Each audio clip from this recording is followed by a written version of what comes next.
प्रधानमंत्री नरेंद्र मोदी के 9 साल के कार्यकाल को पूरा होने को लेकर भारतीय जनता पार्टी महाजनसंपर्क अभियान में जुटी हुई है। तमाम मंत्रियों को, केंद्रीय मंत्रियों को भी इसकी जिम्मेदारी दी गई है। हमारे साथ बात करने के लिए मौजूद है उत्तर प्रदेश सरकार में पर्यटन एवं संस्कृति मंत्री जयवीर सिंह। एक बड़ी जिम्मेदारी दी गई है, 80 सीटों का लक्ष्य है। क्या लगता है, कोई चैलेंजिंग है सर? कोई चैलेंज नहीं। 17 का लक्ष्य था नगर निगम में, 100% हम लोग लक्ष्य की प्राप्ति किए। 80 का लक्ष्य 80 भी पूरा होगा।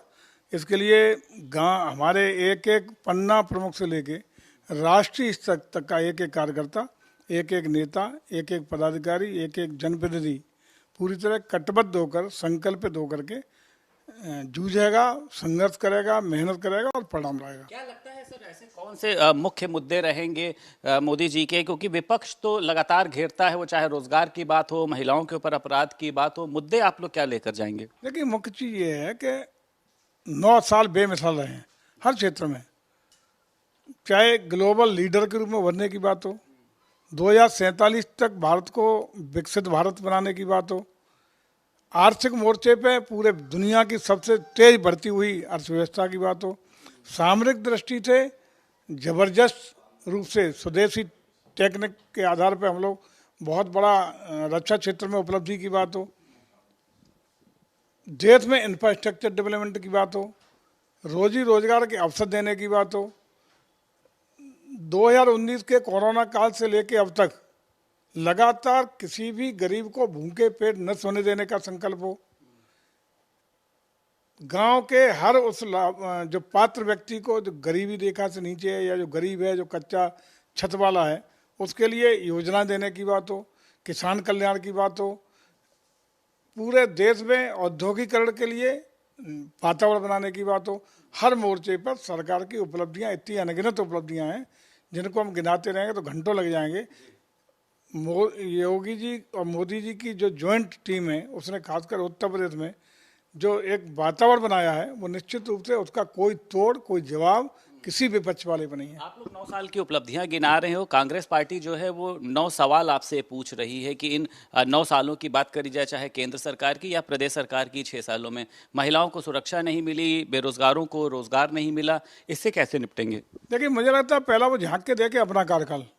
9 साल से पहले वाला जो सबसे ज़्यादा कार्यकाल कांग्रेस का रहा है, उसके सापेक्ष तुलनात्मक दोनों का अध्ययन करें। ये 9 साल प्लस उनका शासन, लंबे समय का शासनकाल, दोनों की उपलब्धियां, उन्होंने देश को क्या दिया, हमने क्या दिया, तो स्वतः ही उनको जवाब मिल जाएगा। राहुल गांधी जिस तरीके से विदेश में जाकर बयानबाजी कर रहे हैं, नई संसद भवन को लेकर हो, प्रधानमंत्री नरेंद्र मोदी को लेकर हो, कि विपक्ष हताश हो चुका है, सरकारी एजेंसियों का भारतीय जनता पार्टी दुरुपयोग कर रही है, इसको कैसे देखते हैं? लगता है देश की बदनामी है? देखिए, मुझे लगता है कि राहुल गांधी को राजनीतिक मोर्चे पर देश के अंदर लड़ाई होनी चाहिए। अब वो हताशा में, निराशा में विदेश पे जाकर के देश की छवि खराब करने का काम कर रहे हैं। ये मुझे लगता है कि निंदनीय है और इससे उन्हें बचना चाहिए था। देश में रहें।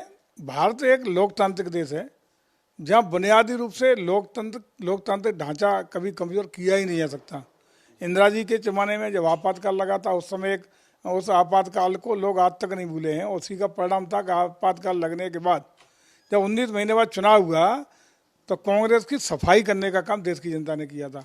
यहाँ का संवैधानिक व्यवस्थाएं, देश की लोकतांत्रिक व्यवस्थाओं इतनी रची बसी हैं समाज में कि उसको कोई भी कमज़ोर करने वाला नहीं है। इसके लिए निश्चिंत होकर हमारे राहुल जी को रहना चाहिए कि लोकतंत्र को कोई खतरा हिंदुस्तान में हो ही नहीं सकता, जिसके लिए वो विदेश की धरती पर जाकर चल रहा है। की सरकार के पूर्व मंत्री भी हैं मोहसिन रजा, उन्होंने राहुल गांधी को पाकिस्तान जाकर चुनाव लड़ने की सलाह दी। आप भी कहीं देंगे, कुछ सलाह देंगे उनको, जिस तरीके की बयानबाजी है उनकी? अब हम तो एक ही सलाह देंगे उन्हें कि आएँ, देश में राजनीति करें, देश में जनता का विश्वास जीतें, जनता का विश्वास अर्जित करें।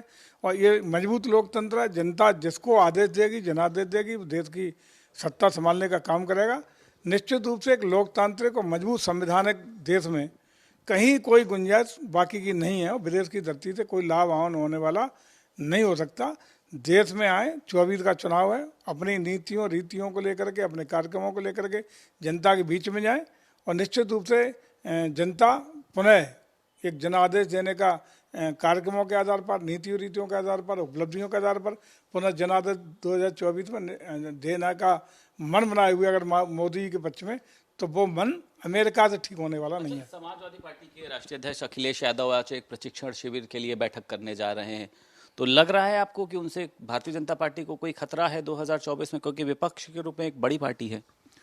देखिए 2019 का चुनाव आपने देखा होगा, एक बेमेल समझौता दो ध्रुव की अलग अलग नीतियों वाली पार्टियों के बीच में हुआ था। समझौता करने के मूड में है आपको लगता है? हमसे ही मान के चल रहे हैं सारे विपक्ष के एक प्रत्याशी हमारा एक आमने सामने लड़ाई के लिए हम लोग तैयार हैं, कोई दिक्कत नहीं है, क्योंकि रीजनल पार्टियां हैं सारी जो सामने वाली हैं। अब जैसे उत्तर प्रदेश में ले लें, क्षेत्रीय दल है समाजवादी पार्टी है, कांग्रेस का क्या है, यही प्राय स्थितियाँ हर स्टेट में है। और रीजनल पार्टी के साथ इनका ही पहले सामंजस्य नहीं बनेगा, बनेगा तो उससे भारतीय जनता पार्टी की सेहत पर कोई फर्क पड़ने वाला नहीं है।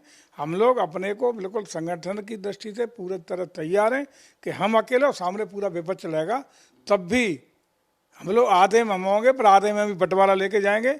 निश्चित रूप से अकेले दम पर पूरी देश हर देश में पूरे हर प्रदेश में अपना बहुमत के साथ सीटें निकाल करके प्रचंड बहुमत के साथ राष्ट्रीय स्तर पर लोकसभा में आएंगे। प्रचंड बहुमत से कमल खिलेगा, आदरणीय मोदी के नेतृत्व में पुनः सरकार बनेगी। बहुत शुक्रिया सर। उत्तर प्रदेश सरकार में पर्यटन एवं संस्कृति मंत्री जयवीर सिंह हमारे साथ मौजूद थे और उनका कहना यह है कि 2024 में 80 की 80 सीटों पर हम कमल खिलाने जा रहे हैं। लखनऊ से वीडियो जर्नलिस्ट आशीष के साथ संदीप खेर, भारत समाचार।